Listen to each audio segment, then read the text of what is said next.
planning for any new business ideas or solving the existing business problems requires a lot of brainstorming. Brainstorming is the process of generation of new ideas from the combined effort of people. Brainstorming helps us to generate new and a variety of ideas to solve a problem. But there are some inherent problems with brainstorming. The first problem being there may be generation of too many ideas and that may get cluttered, so they may need organization.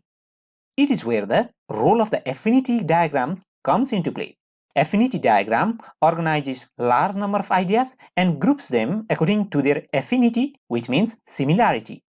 So the ideas after the brainstorming could be gathered into similar groups with the help of affinity diagram. We can define affinity diagram as a diagram which organizes the brainstormed ideas according to their common traits or similarity so that we can generate and organize the information related to any business, product, problems, or services. The affinity diagram was created by Jiro Kawakita, a Japanese anthropologist during 1960s, and since then it has been getting popular for its use in project improvement, project management, and Six Sigma projects.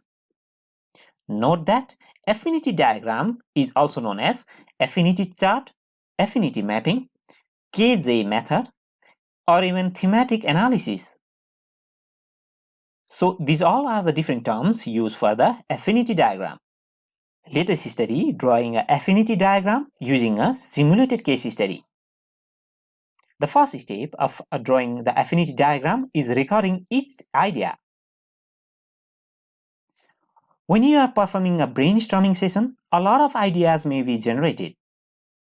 The job is to write each idea in the sticky notes or sticky cards by the marker so that it is visible by every members of the meeting even from the distance. Suppose a team gathered to find the causes for the low quality of one of its products. The members of the meeting who were participant in the brainstorming session wrote different ideas in the cards and pasted them on the whiteboard. Some of them thought that the low quality of the product was due to lack of trading. Some thought it was the lack of motivation. Some thought it was due to the faulty layout of the machine. And likewise, people had different opinions regarding the poor quality of the product.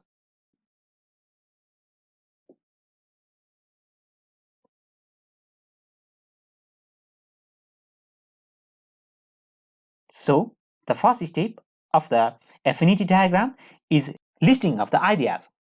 Note that while writing the ideas in the sticky notes, the ideas should not cross 3 to 7 words, and also the words should be big enough and should be written with a marker so that they could easily be read by all the people from the distance. The second step is placing ideas that seem related in one side. Note that during the brainstorming session, many ideas may seem related to each other. In that case, we should move those sticky notes that denotes a common goal or similar ideas to one side. Thus, there are clusters of sticky notes that convey a common idea. For example, here we have formed a group of similar ideas. On the first cluster or the first group, we have grouped those sticky notes that seem related to the raw material. For example, raw material quality or frequent control checks of the raw material or issues regarding the storage of the raw materials or moisture contents of the raw material. Similarly, the second group seems closely related to the machine. Quality of the product may be inherent to the machine itself. For example, it may be due to lack of machine greasing or maintenance, or maybe the machine being old, maybe due to the faulty layout of the machine, lack of standard operating procedures, and interruption in the power supply. It may be also due to the management or people-related problem, such as lack of training, motivation, and lack of audits. The third step is making a header idea. After discussion with the team members, assign the header ideas for each clusters. The header ideas identify all the individual cards of the clusters and summarizes the points of the cards in a single sentence or a word. There is a logical organization of the ideas. Make sure to make the header idea bold are of different colors so that it could easily be identified from the clusters of ideas or cards. Here, the header ideas are material related, machine related, and man management related. So, those ideas that are closely related or which have the similar affinity or similarity are grouped together. That's why it is called affinity diagram. Please note that the header ideas are of different colors. This is just to clearly show the different groups with different header ideas separately. We can also represent the affinity diagram in a tabular form.